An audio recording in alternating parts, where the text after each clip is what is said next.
you?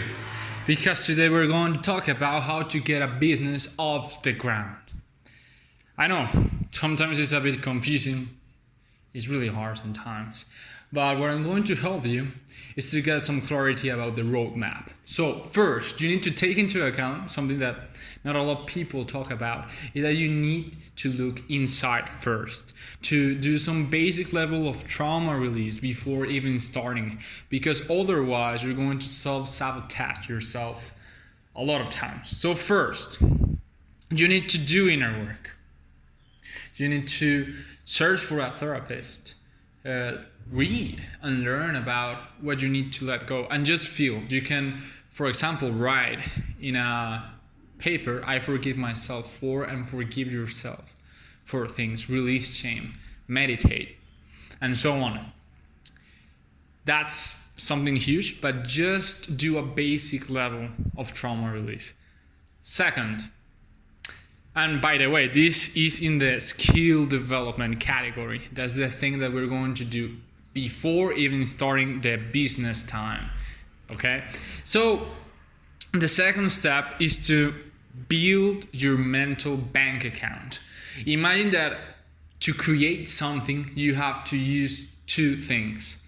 Imagine it like feminine energy and masculine energy. The feminine energy is that intuition, being able to channel that creative energy. You know what I mean? Intuition.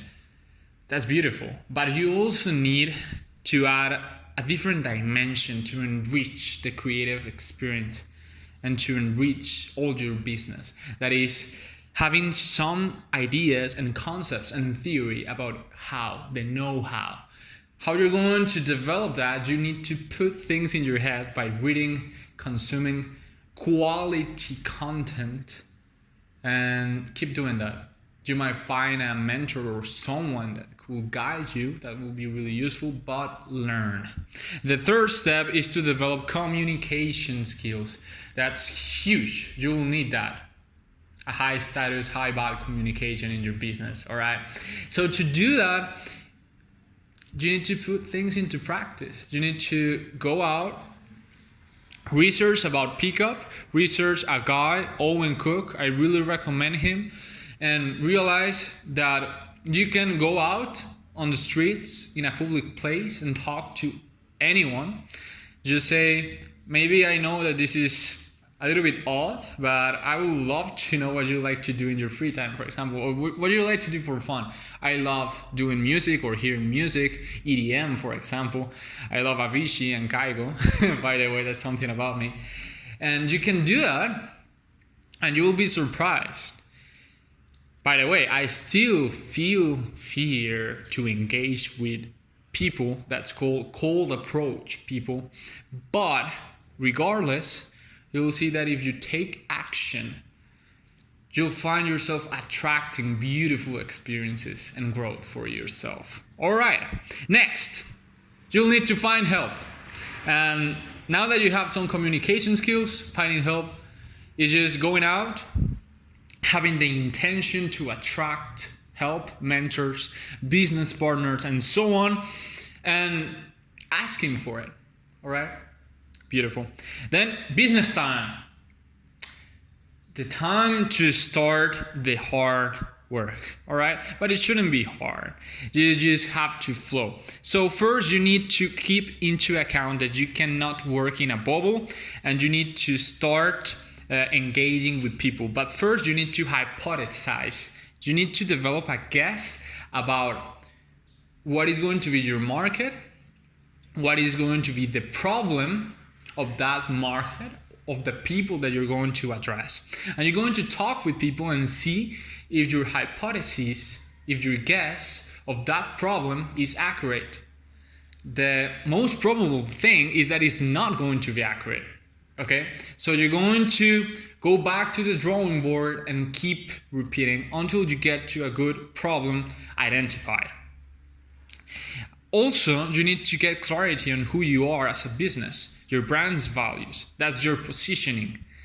You have clarity on who you are, on your market and their problems, and there you are going to build a bridge between those two ideas. How you're going to add value to your customer solving their problem. All right? And when you have clarity on that, you're going to build a very simple prototype. You're going to develop the mentality of building fast, to test fast, to learn fast, to fail fast. Okay? Doing that, I recommend you to read a book that is called Sprint. That book helps you to develop a mindset of testing and learning and failing quickly. I love it. So you build a simple prototype, you test it. That's the step number 2 and 3. The first one is the hypothesize of this business time category. And then you're going to learn. You're going to get insights from your tests and in your interactions with people. And you're going to ask yourself, is there enough demand for this structure of my business, my customer, the problem and the solution that I'm thinking? Is there enough demand for all this? Does your product need tweaks? Or should you try another product idea from the ground up? All right?